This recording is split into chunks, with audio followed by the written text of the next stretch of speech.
اور ائمہ طاہرین کے ہاں سب سے زیادہ جو چیز ہمیں ملتی ہے وہ تنہائی میں رب کی بارگاہ میں بہائے ہوئے وہ آنسو ہیں کہ جو آج بھی ہماری بخشش کا سامان ہے۔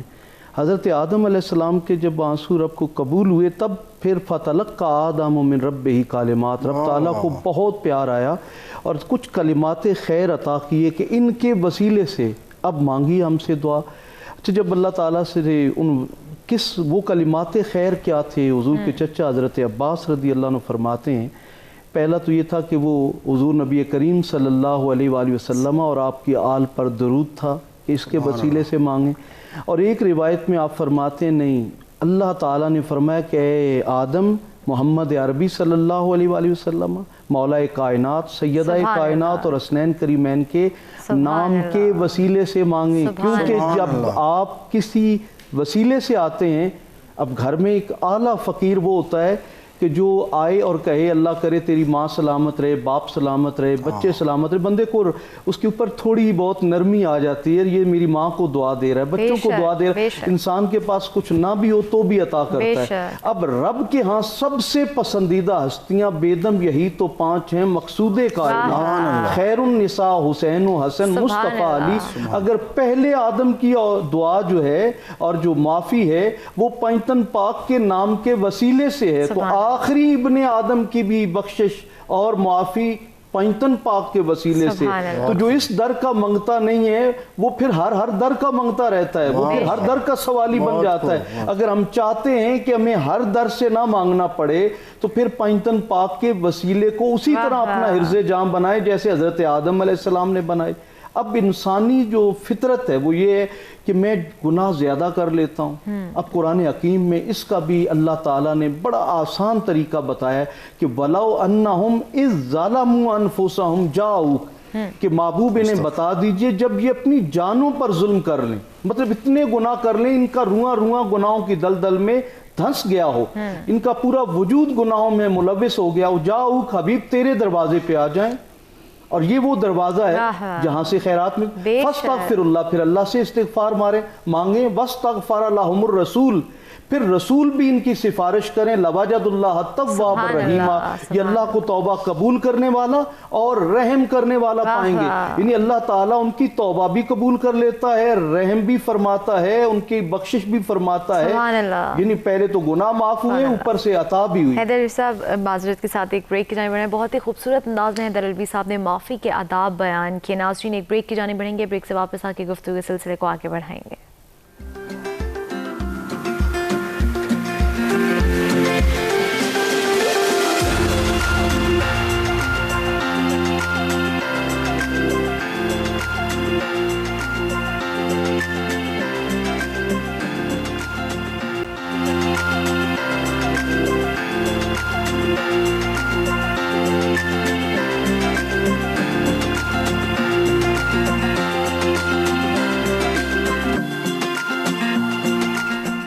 سویرا میں ایک بار پھر کہیں گے خوش آمدید ناظرین۔ آج کے موضوع کے حوالے سے ان ڈیٹیل گفتگو پورے پروگرام میں کی گئی کہ معافی مانگنا اللہ تعالیٰ کا پسندیدہ عمل ہے۔ علامہ صاحب آپ کی جانب آؤں گی، میں چاہوں گی آج کے موضوع کے حوالے سے ہمارے ناظرین کو کوئی پیغام دینا چاہیں۔ یقیناً ناظرین نے اس موضوع پر گفتگو سنی، میں اس کا خلاصہ عرض کر دیتا ہوں کہ اللہ تعالیٰ نے ہمیں ایک بہترین ہتھیار عطا کیا، جس طرح دعا کے بارے میں ہے اسی طرح توبہ بھی بہترین ہمارے پاس ہتھیار ہے کہ اگر ہم اللہ تعالیٰ کی نافرمانی کے مرتکب ہو جائیں تو ہم اللہ تعالیٰ سے اپنے گناہوں کی معافی مانگ کر اپنے دامن کو صاف کر سکتے ہیں، اور اللہ تعالیٰ اسے پسند بھی کرتا ہے۔ اللہ تعالیٰ بار بار توبہ قبول کرنے سے بھی اکتاتا نہیں ہے، بلکہ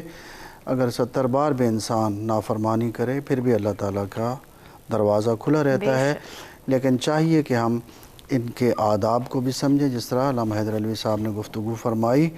کہ ہم وسیلہ بنا کر پیغمبر اکرم اور ان کی آل کو وسیلہ بنا کر اگر خدا کی بارگاہ میں جائیں، ملتا ہے روایات میں کہ اگر آپ کوئی دعا کرنا چاہتے ہیں خالق کائنات سے، اس دعا سے پہلے اور اس دعا کے بعد محمد و آل محمد علیہ السلام پر صلوات بھیجیں۔ یہ ایسی دعا ہے جو ہر صورت میں قبول ہوتی ہے، اور ایسی دعا کہ جس سے پہلے والی دعا بھی خدا قبول کرتا ہے، بعد والی دعا بھی قبول کرتا ہے۔ اگر اس کے درمیان ایک دعا کی جائے تو اللہ تعالیٰ کی شان اس سے بہت اجل ہے کہ ادھر والی دعا کو بھی قبول کر لے، ادھر والی دعا کو بھی قبول کر دے، لیکن درمیان والی دعا کو قبول نہ کرے۔ یقیناً خالق کائنات ان مقدس ہستیوں کے ذریعے کہ جو خدا تک پہنچنے کا وسیلہ ہیں، جو خدا کے تعارف کا وسیلہ ہیں، اور ان کی عزت اور شان بھی ہے کہ کیونکہ ان کی نظروں میں خدا عظیم تھا، ہم ان کو خدا کی بارگاہ میں وسیلہ بنا کر دعا کریں، اپنے گناہوں پر نادم ہوں، پشیمان ہوں، اپنے گناہوں کی معافی مانگیں، تو ہم اللہ تعالیٰ کو غفور الرحیم پاتے ہیں۔ اور اللہ تعالیٰ کی بارگاہ میں ہم یہ بھی عرض کرنا چاہیں گے، اور ناظرین کو عرض کرنا چاہوں گا کہ اگر ہم یہاں پر لوگوں کی خطاؤں سے درگزر کریں تو ہمیں اللہ تعالیٰ سے یہ امید رکھنی چاہیے کہ اللہ تعالیٰ بھی ہمیں معاف کرے گا۔ ہم یہاں پر دوسروں کی خطاؤں سے درگزر کریں، ان کو معاف کریں، اللہ تعالیٰ ہماری خطائیں بھی معاف فرمائے گا۔ سبحان اللہ، بہت ہی خوبصورت علامہ صاحب نے ہمیں پیغام دیا کہ آپ خود لوگوں کی خطاؤں کو درگزر کریں تو اللہ میاں بھی آپ کی خطاؤں کو ضرور معاف کرے گا۔ حیدر علوی صاحب، آپ کی جانب آؤں گی، آپ آج کے موضوع کے مناسبت سے کیا پیغام دینا چاہیں گے؟ دیکھیے، اہل بیت اطہار وہ ہستی ہیں جن کے لیے نبی کریم صاحب الاولاق نے فرمایا تھا کہ قرآن اہل بیت کے ساتھ ہے، اہل بیت قرآن کے ساتھ ہیں، یہ کبھی جدا نہیں ہوں گے یہاں تک کہ میرے حوض کوثر پر بھی مجتمع ہو کر آئیں گے۔ اب جب ہم دیکھتے ہیں حضرت امام موسیٰ کاظم علیہ السلام کے پاس ایک غلام آتی ہیں اور اس کے ہاتھ میں شوربہ گرم ہوتا ہے اور وہ بیچاری بے اتحانی میں آپ پہ اوپر گر جاتا ہے، تو آپ کو یقیناً اس وقت ایک کیفیت ہوتی ہے، تو اس نے فوراً قرآن کی آیت پڑھی والقاظمین الغیظ، کہ وہ جو غصے کو پی جانے والے، تو آپ نے مسکرا دیا۔ پھر اس نے آگے آیت پڑھی کہ والعافین عن الناس، کہ وہ لوگوں کو معاف کرتے ہیں، آپ نے فرمایا جو میں نے تمہیں معاف کیا۔ پھر وہ کہتی ہے واللہ یحب المحسنین، اللہ تو احسان کرنے والوں کو پسند کرتا ہے، آپ نے فرمایا جو میں نے تمہیں آزاد کیا۔ یعنی ایک ہے کہ مومن انسان کسی کو معاف کرے، ایک ہے معاف کرنے کے بعد پھر احسان بھی کرے، انہیں کچھ عطا بھی کرے۔ یہ ہے اہل بیت اطہار کا سکھلایا ہوا سبق۔ اگر ہم چاہتے ہیں کہ اللہ تعالی ہم سے معافی والا معاملہ کرے تو ہم بھی لوگوں کو معاف کرنا شروع کریں، لیکن بدقسمتی سے آج ہم نے ائمہ اہل بیت کی طرف، اہل بیت اطہار کی طرف رجوع چھوڑ دیا ہے، جس کے سبب دین ہم سے روٹ گیا ہے، اخلاقیات ہم سے روٹ گئی ہیں۔ آج ہمارے معاشرے میں ذرا سی بات کے اوپر ہم کہتے ہیں مرنا جینا ختم، ہم جنازوں میں خوشیوں غمیوں میں ہم نہیں آئیں گے، یہ انسانی رویہ نہیں ہے۔ ہم نے حلیے بدلے ہیں، رویے نہیں بدلے، جبکہ ہمارے دین نے آ کر حلیے نہیں رویے بدلے تھے۔ جب تک ہم اپنے رویوں کو اسلام کے سانچے میں نہیں ڈالیں گے اور نبی آل نبی کے دیے ہوئے راستے کو نہیں اپناتے، تب تک ہم کامیاب امت، کامیاب انسان نہیں بن سکتے۔ بہت ہی خوب حیدر علوی صاحب نے بیان کیا۔ علامہ صاحب ہمارے ساتھ موجود ہیں، علامہ انیس الحسنین صاحب، حیدر علوی صاحب اور ہمارے نعت خواں فخر عباس کہور صاحب ہمارے ساتھ۔ آپ تینوں مہمانوں کے پروگرام میں تشریف آوری کا بہت شکریہ۔ ناظرین، اللہ تعالیٰ کا دل میں خوف پیدا کریں، اور اللہ تعالیٰ بہت رحمان ہے، بہت رحیم ہے۔ آج پورے پروگرام میں ہماری ڈیٹیل ڈسکس ہوئی کہ جب آپ ندامت، جب آپ کوئی گناہ کریں گے اور آپ کے اندر ندامت ہوگی اور آپ اللہ کے سامنے گریہ کریں گے، توبہ کریں گے، ندامت و شرمندگی ہوگی، تو اللہ تعالیٰ آپ کو ضرور معاف کرے گا۔ اور پھر بات ہوئی کہ لوگوں کو، جب آپ لوگوں کو معاف کرنا شروع کریں گے، جہاں ہم حقوق العباد کی بات کرتے ہیں تو آج کل ہم معاشرے میں دیکھتے ہیں کہ بہت زیادہ فخر محسوس کیا جاتا ہے، کسی کی دل آزاری کر دی جاتی ہے تو ضمیر ہم لوگوں کے سو چکے ہیں، تو اس ضمیر کو جگانے کی ضرورت ہے، ہمیں عجز و انکساری اپنے اندر پیدا کرنے کی ضرورت ہے، تبھی ہم بہتری کی جانب گامزن ہو سکتے ہیں۔ ناظرین، میں امید کرتی ہوں کہ آج کے موضوع سے بھی آپ لوگوں نے ضرور کہیں نہ کہیں ضرور کچھ نہ کچھ سیکھا ہوگا اور کسی نہ کسی طرح سے ضرور رہنمائی ہوئی ہوگی۔ ناظرین، مجھے اجازت دیجیے، کل آپ کے ساتھ پھر ملاقات ہوگی، تب تک اپنا خیال رکھیے، اللہ حافظ۔ اور جاتے جاتے میں گزارش کروں گی فخر عباس صاحب سے کہ بارگاہ رسالت مآب صلی اللہ علیہ وآلہ وسلم میں ہدیہ نعت پیش کریں۔ اے سبز گنبد والے منظور دعا کرنا، جب وقت نظر آئے دیدار عطا کرنا، جب وقت نظر دیدار عطا کرنا۔ اور اے نور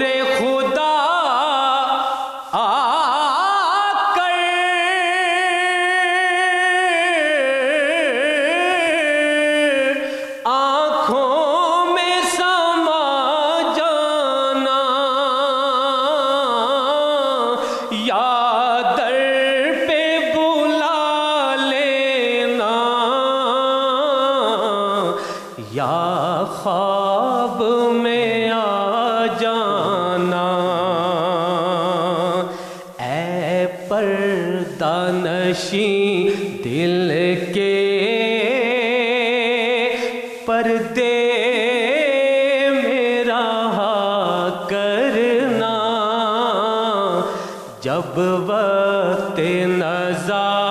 آئے دیدار عطا کرنا اور میں قبر اندھیری میں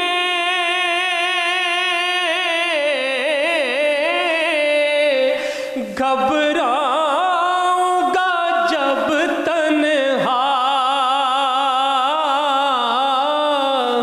امداد میری کرنے آ جانا رسول اللہ اور روشن میری تربت کو للہ ذرا کرنا جب وقت نزا آئے دیدار